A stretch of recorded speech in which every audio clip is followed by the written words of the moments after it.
దేవుని కంటే జ్ఞానిని అనుకోవద్దు. దేవుడు చేసిన ప్రతి కార్యము మంచిది. You have no authority, no business to question God's actions.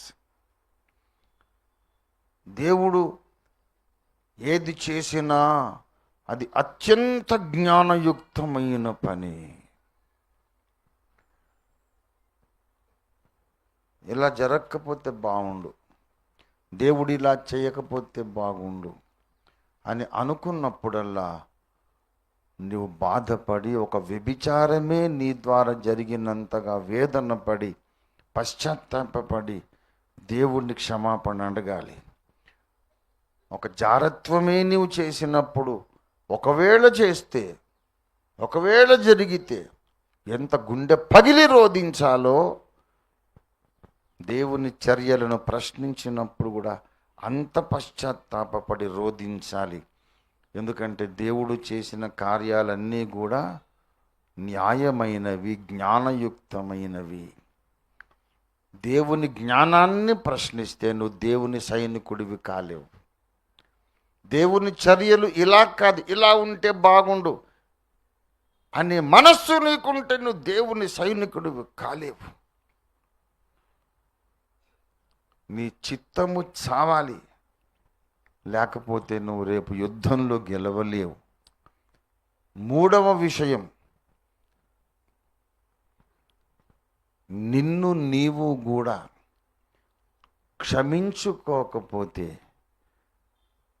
నువ్వు దేవుని కంటే పైన ఉన్నట్టు లెక్క. ఎందుకో తెలుసా? నిన్ను దేవుడు క్షమించేశాడు. నీ జీవితంలో జరిగిన పొరపాట్లను నీవు క్షమించు ప్రభువా, నా వల్ల తప్పు జరిగిందని అడిగినప్పుడు దేవుడు నిన్ను క్షమించాడు.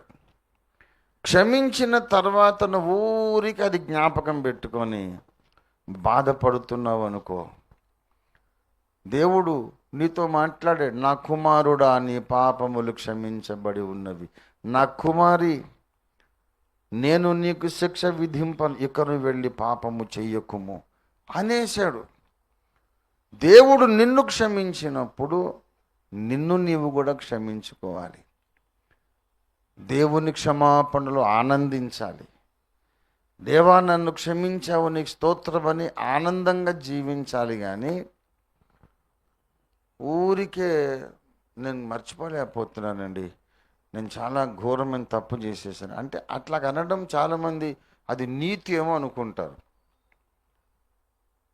నీతి కాదది, నీ తెలివి తక్కువతనం, నీ అధిక నీతి, స్వనీతి. దేవునికి అసహ్యం అది. ఏంట్రా ఎక్కువ నకరాలు చేస్తున్నావో, నా వల్ల తప్పైంది అవంతా నాకు తెలుసు, క్షమించేశానుగా అంటే నా క్షమాపణకు విలువ లేదా? ఒక జరిమానా విధించారు.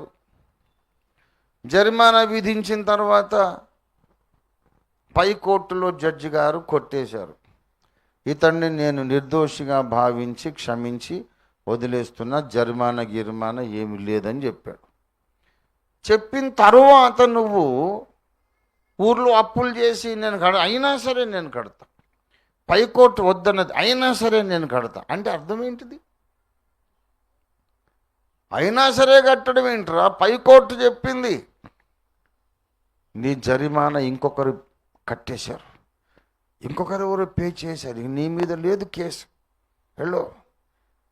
నీవెంత జరిమానా కట్టాలో అంత యేసయ్య కట్టేశాడు. సో ప్రశాంతంగా ఉండు. నిన్ను నీవు క్షమించుకోకపోతే నీవు సైన్యములో మంచి మోహం మీద మంచి యుద్ధము బలంగా జరుగుతున్నప్పుడు సాతాను నీ గతం గుర్తు చేస్తాడు. అది సంగతి. భయంకరంగా యుద్ధం జరుగుతుంది, అగ్ని బాణాలు వాడేస్తున్నాడు, ఇక్కడ మనం వేస్తున్నాం బాణాలు వేస్తుంటే సైతాన్ గాడు వచ్చి నీ గతం నీకు గుర్తు చేస్తాడు.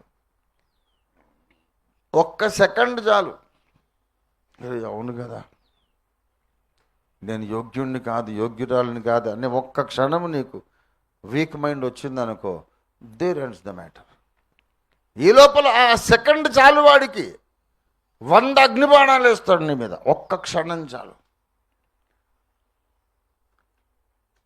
ఎప్పుడు కూడా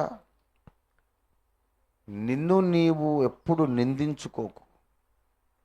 నీలో జరిగిన తప్పులు ఏమైనా ఉన్నా అవి యేసు రక్తంలో కడుగబడినవి గనుక నువ్వు పశ్చాత్తాపపడిన తర్వాత నీ ప్రక్కనున్న సహోదరుణ్ణి సహోదరిని క్షమించాలి, నిన్ను నీవు కూడా క్షమించుకోవాలి. ఇక్కడ చాలామంది విశ్వాసులు ఫెయిల్ అయిపోతారు.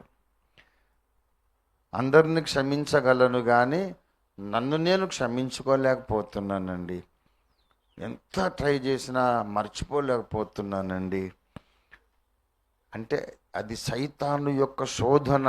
నీ మైండ్ సైతాన్ని గ్రిప్లోకి వెళ్ళిపోయింది. వదిలించుకో, వాడి పట్టులోంచి బయటపడు. చల్ వెళ్ళరా సైతాన్, నన్ను ఊరికే వేధిస్తావేంటి? నా యేసయ్య నా నీతికి ఆధారం. ఊరికే నా గతాన్ని చూపిస్తావు? సైతాన్ ఎప్పుడు నీ గతం ఇట్లా అని చూపిస్తాడు. ఒక గొప్ప భక్తుడు చెప్పాడు, సైతాన్ ఊరికే నీ గతాన్ని నీకు చూపిస్తుంటే నువ్వు వాడి భవిష్యత్తును చూపెట్టని. Show him his future. అగ్నిగుండ జరే బద్మాష్, అదిరా నీ ఫ్యూచర్ అని చెప్పాలి. నా గతాన్ని గురించి చెప్తావురా నువ్వు, నీ భవిష్యత్తు చూడక్కడ. మనం ఈ చిక్కులో ఈ వలలో ఇరుక్కుపోయి ఉంటే మనం యుద్ధం చేయలేం.